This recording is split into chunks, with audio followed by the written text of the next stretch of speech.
India market invest মাইন্ডসেটে আপনাদের স্বাগত। যা চ্যানেল নতুন এসেছেন তাদেরকে প্লিজ চ্যানেলটাকে সাবস্ক্রাইব করবেন, লাইক করবেন, বেল আইকনটা প্রেস করবেন, তার সাথে অল বাটনটা প্রেস করবেন। নোটিফিকেশনটা কিন্তু সঙ্গে সঙ্গে আপনাদের কাছে গিয়ে পৌঁছাবে। স্যার, এই ভিডিওতে আমরা ডিফেন্স সেক্টরের অনলি ফর একটা কোম্পানি নিয়ে ডিটেলসে আলোচনা করতে চলেছি। কোম্পানিটা ফান্ডামেন্টালি স্ট্রং কোম্পানি, ডিফেন্স সেগমেন্টের বিভিন্ন রকম বিজনেসের সাথে কিন্তু জড়িয়ে আছে কোম্পানিটা। খুব ভালো মুভমেন্ট দেখিয়েছে। রিসেন্টলি কিছুটা কারেকশন হয়েছে, তা আগে অনেকবার আলোচনা করেছি, তো ফার্দার আলোচনা করতে চলেছি, কারণ এই কোম্পানিটা কিন্তু এখন আন্ডার ভ্যালু চলছে। তো মার্কেটে একটা গিরাভাট দেখা যাচ্ছে, যেটা শোনা যাচ্ছে যে সেই অনুযায়ী যদি হয় তাহলে কিন্তু এখান থেকেও নিফটি কিছুটা হয়তো নিচে নামতে পারে। সো যদি নামে তাহলে এই কোম্পানিটা কিন্তু বেস্ট বাইং অপরচুনিটি হতে পারে। দেখুন কোম্পানিটা কততে চলছে, 303-এ চলছে, যেখানে কোম্পানিটা হাই মেরেছিল কত, 340-এ। তো স্যার আমরা যদি রিটার্ন দেখি, দেখুন এক মাসে কোম্পানিটা 3% মাইনাসে চলছে এবং কোম্পানি হাই থেকে দেখলে দেখা যাবে কিন্তু অনেকটা ডিসকাউন্টে চলছে, অ্যাপ্রক্সিমেট 10%-এর কাছাকাছি। তো স্যার আমরা যদি 6 মাসে রিটার্ন দেখি, দেখুন সিনারিটা কিন্তু চেঞ্জ হয়ে যাবে। 6 মাসে 66-67% রিটার্ন দিয়েছে। তো স্যার এখন কেন নিচে আসছে, দেখুন স্যার এতটা দৌড়েছে 6 মাসে, তো কিছুটা তো কারেকশন বা কিছুটা তো প্রফিট বুকিং হবেই। এবং তার পাশাপাশি মার্কেটে কিন্তু একটা প্রেশার চলছে, অর্থাৎ বিয়ার্সরা কিন্তু মার্কেটে এখন হাভি রয়েছে রিসেন্টলি নিউজের জন্যে, যেটা আজকে আমি ফার্স্ট ভিডিওতে কভার করেছি।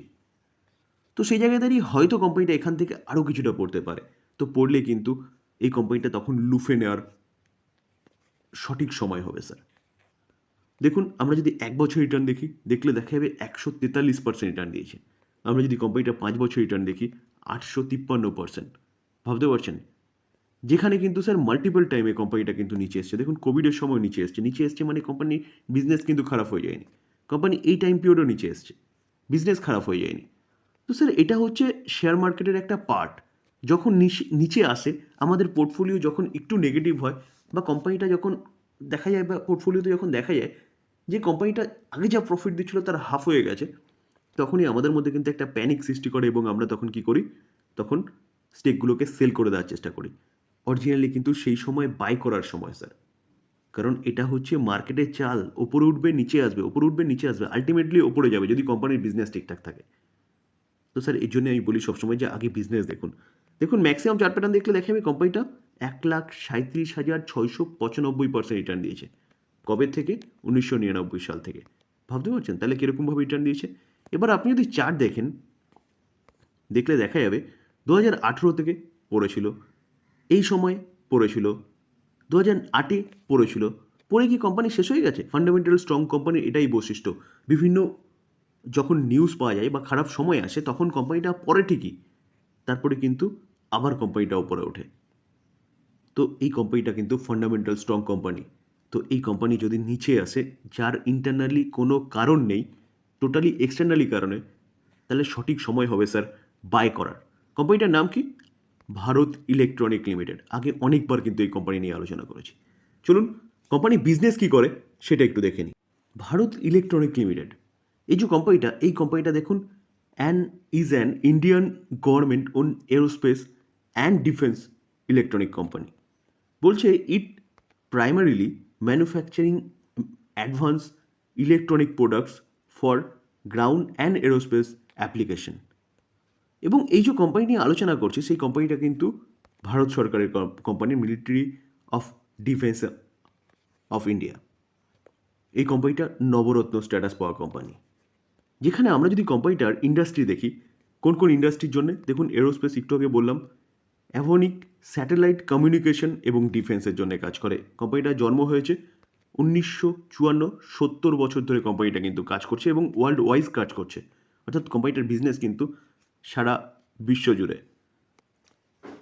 প্রোডাক্ট দেখলে দেখা যাবে, দেখুন avionics radar, weapon system, electronic voting machine, IFF, C4I সিস্টেমে কোম্পানিটার এক্সপোজার রয়েছে।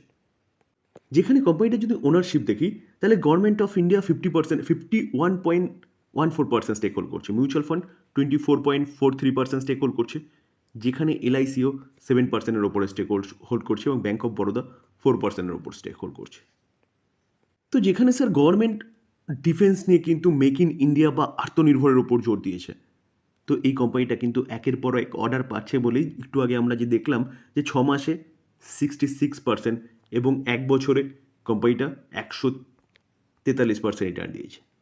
কারণ কারণ গভর্নমেন্ট আত্মনির্ভরের ওপর কাজ করছে এবং সেই অনুযায়ী এই কোম্পানিটা কিন্তু একের পর এক অর্ডার পাচ্ছে। এবং তার পাশাপাশি সরকার কিন্তু লক্ষ্যমাত্রা রেখেছে যে কি ইনপুট কমিয়ে এক্সপোর্ট বাড়ানোর। তো সেই অনুযায়ী গভর্নমেন্ট কাজ করছে এবং এই কোম্পানিটা কিন্তু বেস্ট কোম্পানি হতে পারে এখান থেকে যদি কোম্পানিটা আরও নিচে আসে। তো চলুন আমরা একটু কোম্পানিটার ফান্ডামেন্টাল দেখে নিই। আমরা যদি কোম্পানিটা রিজার্ভ দেখি, দেখলে দেখা যাবে 2020-তে 9,600, 10,500, 10,500টা দেখুন 11,700, 12,800, 12,800টা 15,300। তো কোম্পানি কিন্তু রিজার্ভ কন্টিনিউয়াসলি বাড়ছে। লং টার্ম বোরিং শূন্য এবং শর্ট টার্ম বোরিং দেখলে দেখা যাবে শর্ট টার্ম বোরিংও কিন্তু শূন্য, অর্থাৎ বলতে পারেন কোম্পানিটার কাছে কিন্তু কোনো বোরিং নেই। আমরা যদি ক্যাশ অ্যান্ড ক্যাশ ইকুইভ্যালেন্ট দেখি তাহলে দেখলে দেখা যাবে কোম্পানির কাছে যথেষ্ট ক্যাশ রয়েছে। কত? 10,968 crore। তো ব্যালেন্স শিট কিন্তু 5 স্টার ব্যালেন্স শিট, যেটা চোখ বন্ধ করে ভরসা করা যায় সেরকম ব্যালেন্স শিট কিন্তু এই কোম্পানির।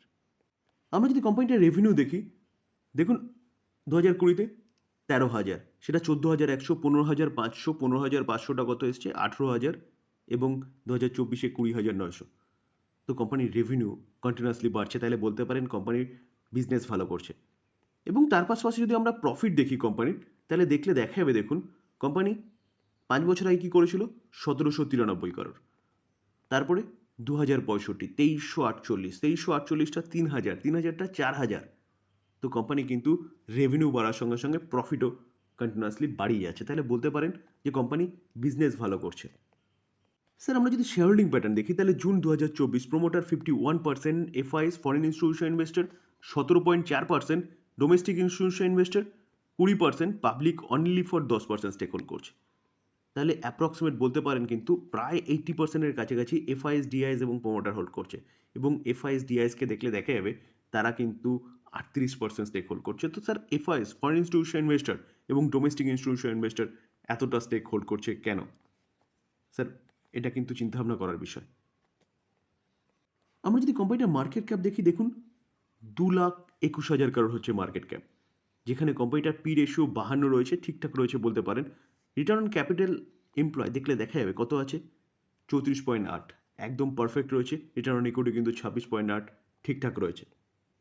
ফেস ভ্যালু কোম্পানির 1 রয়েছে। আমরা যদি সেলস গ্রোথ দেখি 10 বছরে 12%, 5 বছরে 11%, 3 বছরে 13%, কারেন্ট ইয়ারে 16%। সেলস গ্রোথ কিন্তু কোম্পানির কন্টিনিউয়াসলি বাড়ছে। তো সেলস গ্রোথ বাড়ার সাথে সাথে কিন্তু দেখলে দেখা যাবে প্রফিট গ্রোথও বাড়ছে, যেটা 15, 16, 24, 34। তো স্যার বলতে পারেন কোম্পানি বিজনেস ভালো করছে, যেখানে কোম্পানির সেলস গ্রোথ বাড়ছে এবং প্রফিট গ্রোথও বাড়ছে। তো স্যার কোম্পানি বড় হচ্ছে, তো তার পাশাপাশি শেয়ার হোল্ডারদের অবশ্যই বড় করবে। দেখুন স্টক সিজিআর গ্রোথ কীরকমভাবে কোম্পানিটা রিটার্ন দিয়েছে তার শেয়ার হোল্ডারদের। 10 বছরে 33%। এই 10 বছরের মধ্যে অনেক কিছু গেছে, ডিমনিটাইজেশন গেছে, তার পাশাপাশি ইউক্রেন রাশিয়া যুদ্ধ গেছে, কোভিড গেছে, তাও কিন্তু কোম্পানিটা 33% হারে রিটার্ন দিয়েছে। 5 বছরে 58%, 5 বছরের মধ্যে কোভিড গেছে, ইউক্রেন রাশিয়া যুদ্ধ গেছে, 3 বছরে 73%, কারেন্ট ইয়ারে 137%। তাহলে দেখুন স্যার কীরকমভাবে কোম্পানিটা তার শেয়ার হোল্ডারদের রিটার্ন বানিয়ে দিয়েছে। রিটার্ন অন ইকুইটি দেখলে দেখা যাবে দেখুন 20, 22, 23, 26 কন্টিনিউয়াসলি বাড়ছে। তো স্যার এভারগ্রিন স্টক স্যার। যেখানে স্যার আমরা কোম্পানির বিজনেস দেখলাম, বিজনেস ওয়েল অ্যান্ড গুড এবং ফিউচার ওরিয়েন্টেড বিজনেস, কারণ গভর্নমেন্ট মেক ইন ইন্ডিয়া বা আত্মনির্ভরের উপর জোর দিয়েছে। কারণ কারণ গভর্নমেন্ট দেখেছিল যে ইউক্রেন রাশিয়ার যুদ্ধর পরের পরিস্থিতি কী হয়েছিল, ইউক্রেনকে বিভিন্ন দেশের ওপর ডিপেন্ডেন্সি বেড়ে গেছিল। কারণ কারণ সেই দেশগুলো যদি তাদের ইকুইপমেন্ট না দিত যুদ্ধ করার জন্য, তাহলে তারা কিন্তু রাশিয়ার সাথে যুদ্ধ করতে পারছিল না। যার জন্যে কিন্তু ভারত আত্মনির্ভর হতে চাইছে, যাতে যুদ্ধের ব্যাপারে অন্য দেশের ওপর ডিপেন্ডেন্সি আস্তে আস্তে কমে যায়। তো স্যার এই জায়গায় দাঁড়িয়ে মেক ইন ইন্ডিয়ার ওপর জোর দিয়েছে এবং এই কোম্পানিগুলো কিন্তু সেই কাজটাকে এগিয়ে নিয়ে যাচ্ছে। তো একের পর এক অর্ডার পাচ্ছে। এই কোম্পানিটা কিন্তু বেস্ট কোম্পানি হবে। যদি কোম্পানিটা এখান থেকে আরও ভালো নিচে আসে, তাহলে কিন্তু বাইয়ের অপরচুনিটি খুঁজতে হবে স্যার। অলরেডি কোম্পানিটা কিন্তু 10%-এর কাছাকাছি কিন্তু ডাউনে রয়েছে। তো যদি নিচে আসে তাহলে বেস্ট সময় হবে কোম্পানিটা বাই করার। তো এই কোম্পানি কিন্তু সবসময় এরকম নিচে আসে না। ডিসক্লেমার দিয়ে রাখি স্যার, কোনো বাই সেল রেকমেন্ডেশন নয়। কোম্পানি নিয়ে একটা সম্ভাবনা দেখা যাচ্ছে, তো সেই জায়গায় দাঁড়িয়ে তাই আলোচনা করলাম, টোটালি লার্নিং পারপাস। এটাকে লার্নিং হিসেবে নেবেন, বাই সেল রেকমেন্ডেশন একদম নয়। আলোচনা এই পর্যন্তই। যদি ভালো লাগে, যা চ্যানেল নতুন এসেছেন তাদের বলবো প্লিজ চ্যানেলটাকে সাবস্ক্রাইব করবেন, লাইক করবেন, বেল আইকনটা প্রেস করবেন, তার সাথে অল বাটনটা প্রেস করবেন। নোটিফিকেশনটা কিন্তু সঙ্গে সঙ্গে আপনাদের কাছে গিয়ে পৌঁছবে। থ্যাংক ইউ, ভালো থাকবেন।